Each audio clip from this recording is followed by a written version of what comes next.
Di balik gelombang. Cerita inspiratif berdasarkan lukisan, The Great Wave of Kanagawa.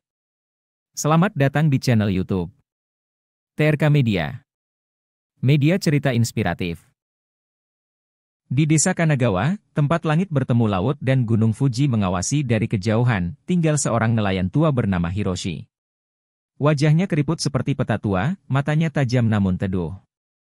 Setiap pagi, ia berjalan menuju pantai sambil memegang dayung kayunya, seperti ritual yang tak pernah gagal. Orang-orang menyebutnya, orang laut Fuji. Bukan karena kekuatannya, tapi karena ketenangannya menghadapi lautan, seolah ombak pun segan padanya. Hiroshi hidup sendiri sejak kehilangan keluarganya akibat badai bertahun lalu. Tapi bukan kehilangan yang membuatnya bijak, melainkan apa yang ia pelajari sesudahnya, bahwa laut tidak pernah jahat, hanya tak pernah berjanji akan lembut. Suatu pagi, langit tampak aneh. Matahari belum sepenuhnya terbit, dan awan menggantung rendah seperti bisikan akan datangnya sesuatu besar. Dua pemuda desa, Daichi dan Ren, datang menemuinya.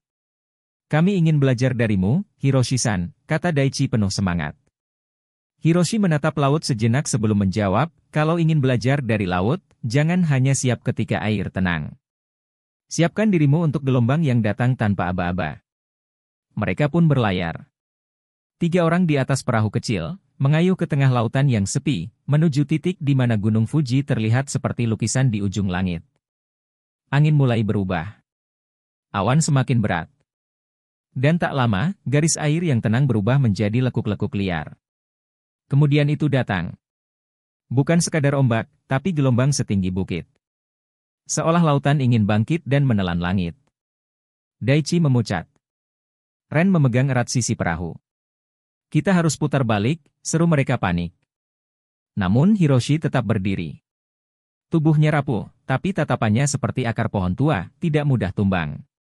"Dengar baik-baik," katanya tenang, "laut menguji bukan siapa yang paling kuat, tapi siapa yang paling tahu kapan harus diam, kapan harus bertahan, dan kapan harus mengalah." Ia mengarahkan perahu, bukan menjauh dari gelombang, tapi mengikuti arusnya. Mereka tidak menantangnya.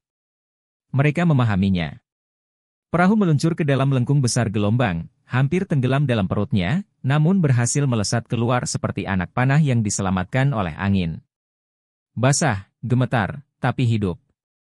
Setelah gelombang reda, mereka terdiam lama. Laut kembali tenang, seolah tak pernah terjadi apa-apa.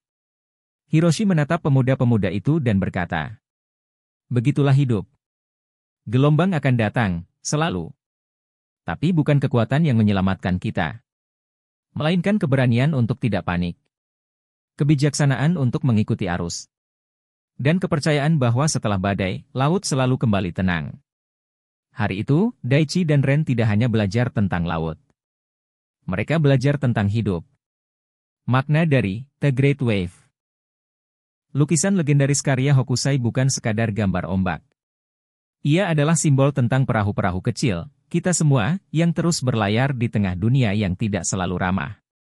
Bahwa gelombang sebesar apapun tidak bisa mematikan harapan, selama kita tahu kapan bertahan, kapan mengikuti, dan kapan percaya bahwa badai akan berlalu. Maka saat gelombang hidup datang padamu, kekalahan, kehilangan, ketakutan, jangan buru-buru melawan. Dengarkan.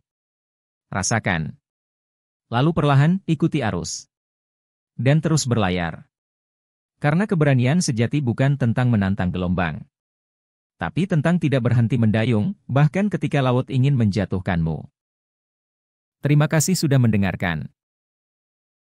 Jangan lupa subscribe TRK Media.